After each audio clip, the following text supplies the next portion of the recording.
Psalm 24, a psalm of David. The earth is the Lord's, and all its fullness, the world and those who dwell therein. For he has founded it upon the seas, and established it upon the waters.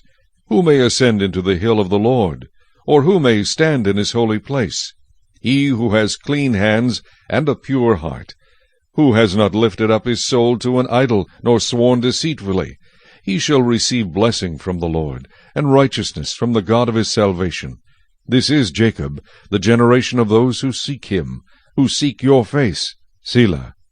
Lift up your heads, O you gates, and be lifted up, you everlasting doors, and the King of glory shall come in. Who is this King of glory?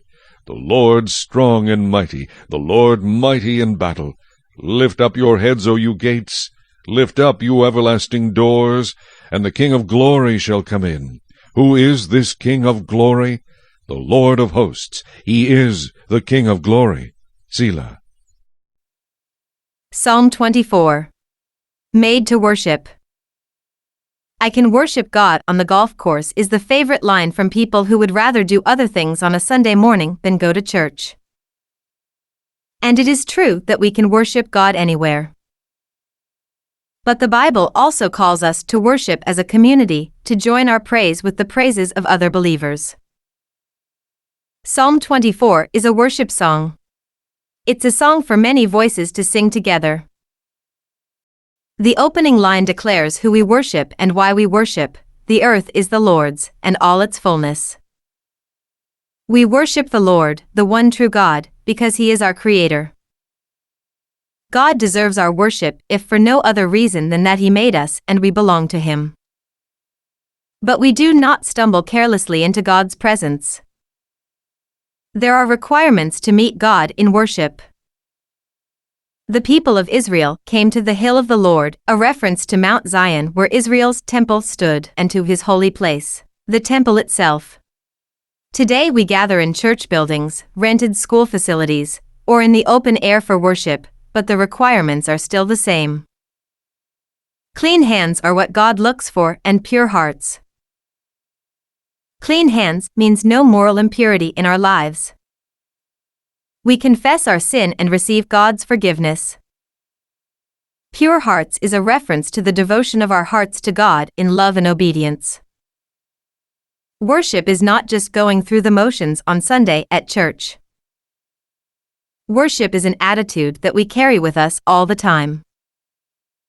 The next time you go to church or sit down to pray in personal worship, think about these verses.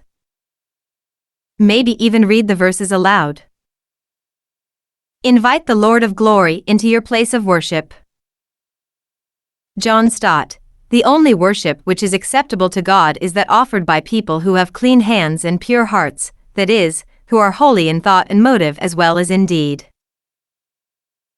Psalm 24 ends with a triumphant invitation for the conquering king to enter the place of worship.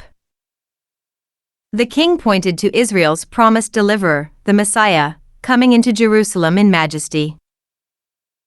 Jesus rode into Jerusalem on a donkey to the acclaim of the people, but a few days later those same people called for his death. Their hearts were not ready to receive Jesus as sovereign king. In the future, however, Jesus will set up a kingdom that will never end. He will enter a heavenly Jerusalem to the shouts of all the redeemed people of every age. Ronald B. Allen, and one day he shall come again. When he comes, it shall not be as before. The next time it will be on the white charger, not the lowly donkey. The next time it will be as the victor over all enemies. The next time it will not be to face judgment, cruel death, and mocking derision. The next time it will be to receive glory and power and honor and praise.